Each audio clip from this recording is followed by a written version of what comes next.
उस बालक की बुद्धि को देख करके चंद्रमा ने विचार किया कि ये बालक तो बड़ा होनहार निकलेगा, बड़ा बुद्धिमान निकलेगा। तो आज चंद्रमा ने उस बालक का नाम बुध रख दिया। बताया है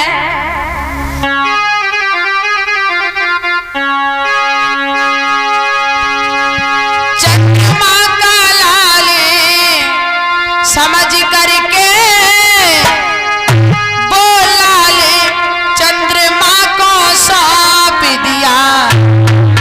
उसकी बुद्धि को देख आज बुद्ध उसका नाम रख दिया।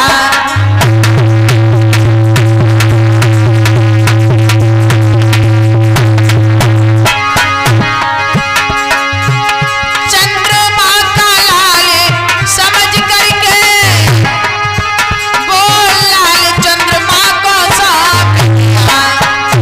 उसकी बुद्धि को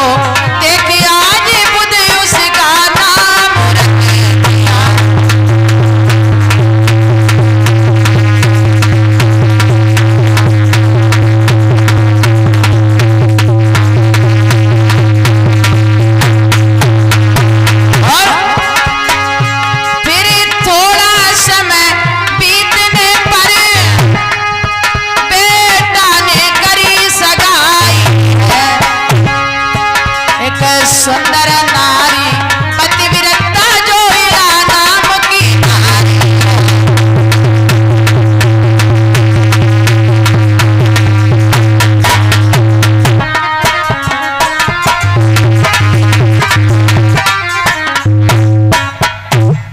आज जैसे ही उस बच्चे का नाम बुध रखा है, धीरे धीरे वो बच्चा सयाना हुआ। आज विवाह योग हुआ है वो बालक। तो आज बुध का विवाह इल्हा के साथ में हुआ। ध्यान रखना कि जब बुध और इल्हा एक साथ रहे हैं तो समय के हिसाब से आज बुध और इल्हा के सहयोग से बड़े सुंदर बालक का जन्म हुआ, जिस बालक का नाम रखा गया पुरुरवा। बताया है कि जब पुरुरवा भी कुछ सियाना हुआ है तो ये पुरुरवा अपने पिताजी से बुध से कई गुना सुंदर था। एक बार इंद्र की सभा लगी है, उसी सभा में बड़े बड़े राजा महाराजा बैठे हैं। उसी सभा में देवर्षि बाबा नारद पहुंचे। देवर्षि बाबा नारद ने जाकर के इस पुरुरवा की सुंदरता की बड़ाइयां की। तो उसी इंद्र की सभा में एक अप्सरा बैठी थी जिसका नाम उर्वशी था। उर्वशी ने राजा की सुंदरता की बड़ाइयां सुनी तो उर्वशी मोहित हो गई। उर्वशी विचार करने लगी कि यदि इसी के साथ में हमारा विवाह हो जाता तो बहुत अच्छा रहता। आज धीरे धीरे वही समय हुआ कि जब उर्वशी और पुरुरवा की भेंट आपस में हुई तो उर्वशी पुरुरवा को देख करके मोहित हो गई कि ये तो देखने में बड़ा सुंदर है। और पुरुरवा उर्वशी को देख करके मोहित हो गया क्योंकि वो एक अप्सरा थी।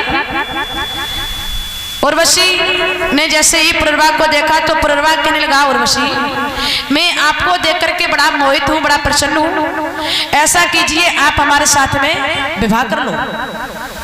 उर्वशी कहने लगी, महाराज हम आपके साथ में विवाह तो कर लेंगे, लेकिन महाराज हमारी 3 शर्तें आपको स्वीकार करनी पड़ेंगी। बोले क्या? तो उसी समय उर्वशी कहने लगी, महाराज वो शर्त हमारी ये है, पहली शर्त ये है कि मैं शुद्ध घी के भोजन करती हूँ, और दूसरी शर्त महाराज हमारी ये है कि जो आपके दरवाजे 2 भेड़ के बच्चे बने हैं, जिस दिन वो बच्चे चोरी हो जाएंगे उसी दिन हम इंद्रलोक में वापस चले जाएंगे।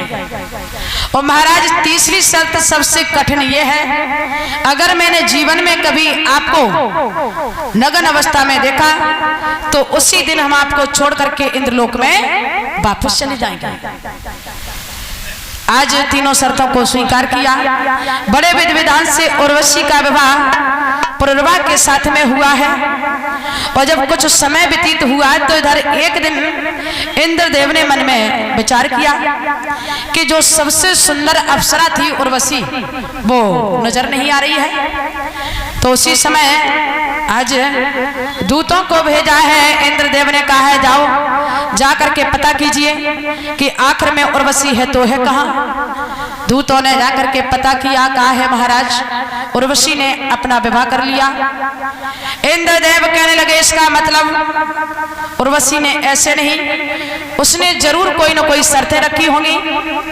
और आप ऐसा कीजिए, अगर आपने जाकर के एक भी शर्त तोड़ दी तो उर्वशी हमारे इस इंद्रलोक में वापस आ जाएगी। तो आज इंद्रदेव की आज्ञा पाकर के दूत चले हैं। तो रात्रि का समय है, लिखा है कि रात्रि के समय क्या क्या हुआ है। तो आइए ध्यान देंगे।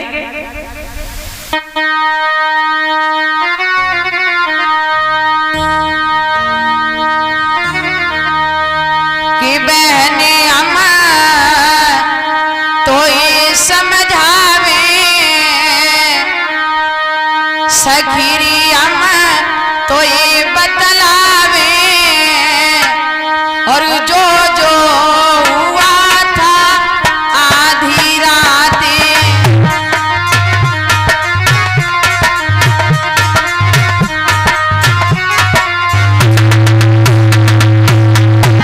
सखीरी अम्मा तो ये समझावे, जो जो हुआ था आधी रातें।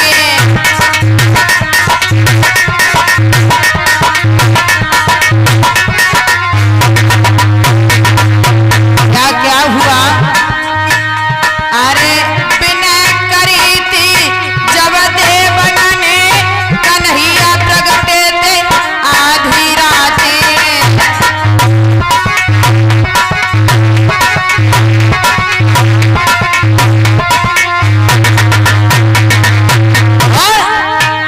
अरे चंद्रमा मुर्गा बन दे दई, बाघ लगाई दई आधी रातें।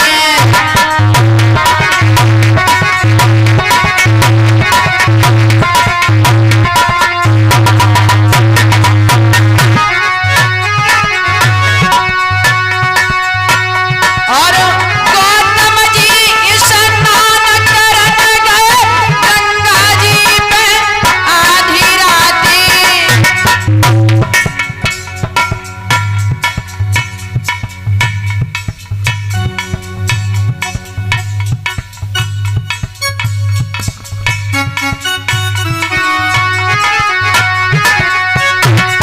इसी के साथ में ये भैया जी दरोगा जी सम्मानित कर रहे हैं माला से, और 100 रुपए से सम्मानित किया है। तो भैया मैं भैया से स्वयं आशीर्वाद चाहूंगी, क्योंकि वो हमसे बड़े हैं, हमारे सम्मानीय हैं। तो भैया हमें स्वयं आशीर्वाद दें कि हमेशा हम धर्म के रास्ते पर यही आगे बढ़ती रहूं। बोलिए वृंदावन बिहारी लाल की। तो लिखा